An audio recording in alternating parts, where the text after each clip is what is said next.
So, welcome back. So, let's proceed to activity 3, make an instance with a volume attachment. So, dito na tayo. Dito na natin ilalagin si ating user or pipili tayo doon kung sino. Si user 1 or user 2 or user 3 or 4. So, ako, pinili ko si user 1.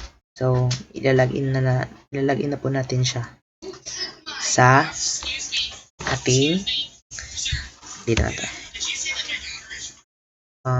Mag-i-incognito na po tayo. Split screen.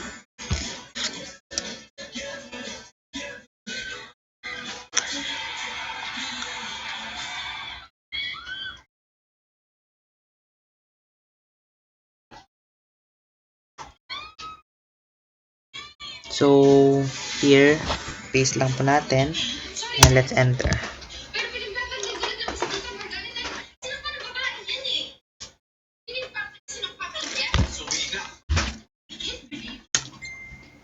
Ano ba palitin kasi itong camera? So, let's click this. Sign in and root user email. Say then, gagamitin ng I am user. So, paste lang po natin dito yung ating ID. Account ID. Next. And then, the I am username, user 1. And then, di pa natin then, enable console access for our password. And, here. And, let's paste. Yan. Nabuksan na natin ang ating user 1. Then, dito tayo gagawa ng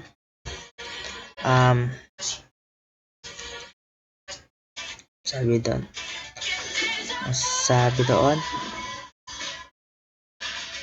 make an instance with a volume attachment. So, yun yung gagawin natin dito.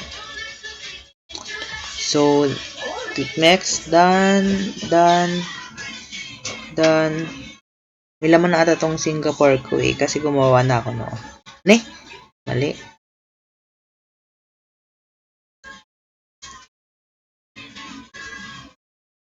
So, let's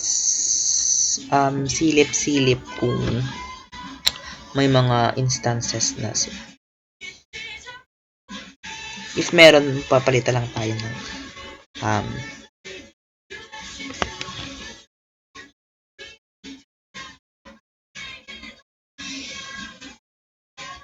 meron na. So, papalitan lang tayo, no? Mag-ano lang tayo. Magso-Seoul. Asia Pacific Seoul.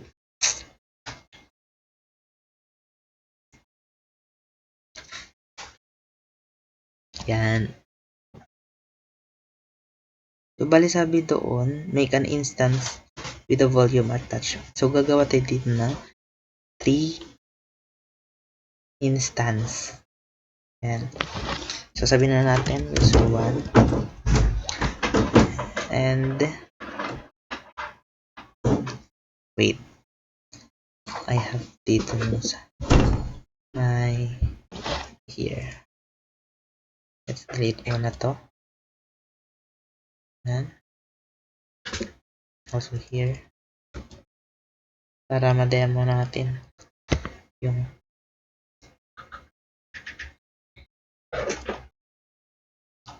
so dito, let's create a new key pair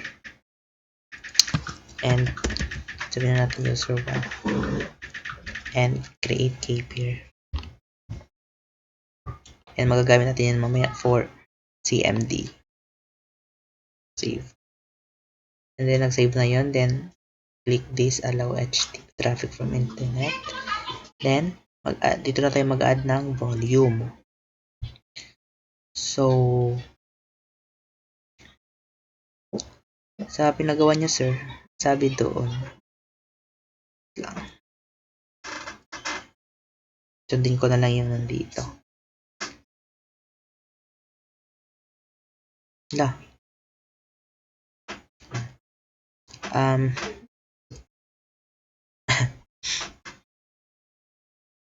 user 1, 2 gig, user 2, 3 gig, user 3.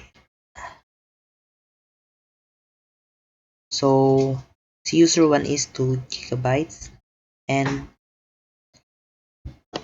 the user 2 is 3, user 3 is 3. So, gagawin natin kay user 1 is 2 gig.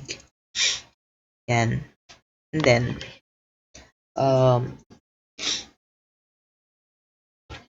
let's click advanced details. And dito natin i-paste yung code na may coded na ako dito na naka-ready.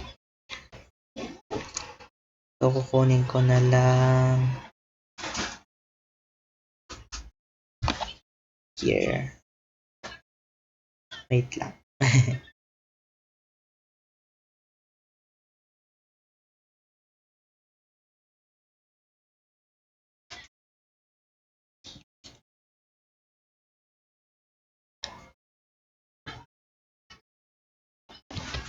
So, let's paste here and let's edit here.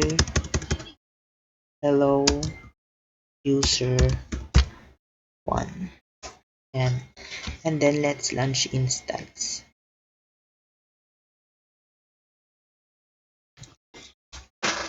And wait a few minutes.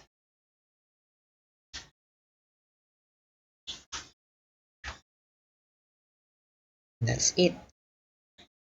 Meron na tayong user 1.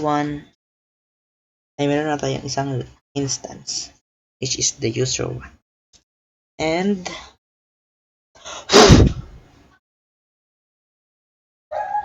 nalagyan na rin natin po siya ng volume. Here. Dito natin makikita yon. Yan to. Edit natin yan. Yan. Ito yun eh.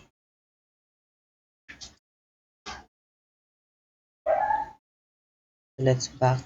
Bali gawa na lang tayo ng valid 3 instance.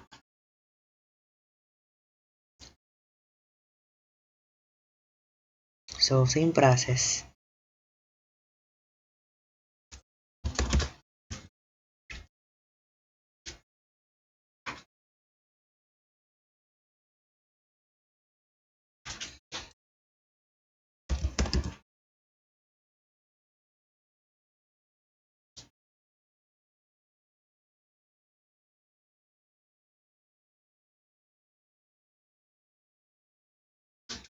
So, ikat ko muna to. I'll be back later.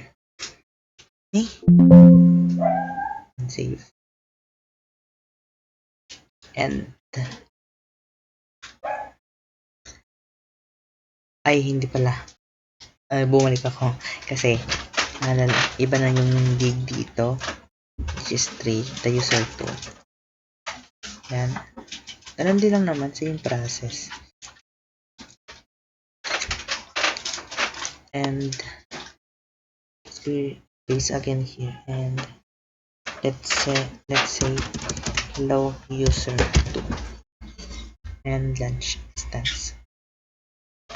Ganun lang. Same process. Ganun din lang yung gagawin kay user 3. So, cut ko muna. Babalik ako later. So, ayan. Nakagawa na tayo ng 3 instances. Which is the user 1, 2, and 3. Then, na-attach na rin natin sila ng volume. So, bali, ito ipapakita ko. And user 1, 2, and 3. And let's see their volume.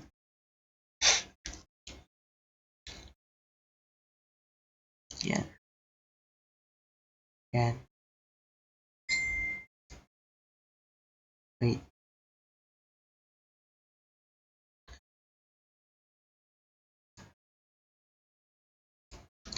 Yan. Yun yung volume. Yan. So, yan. Nalagyan na natin ng volume. Na-attach na natin sila. And that's it for activity number 3.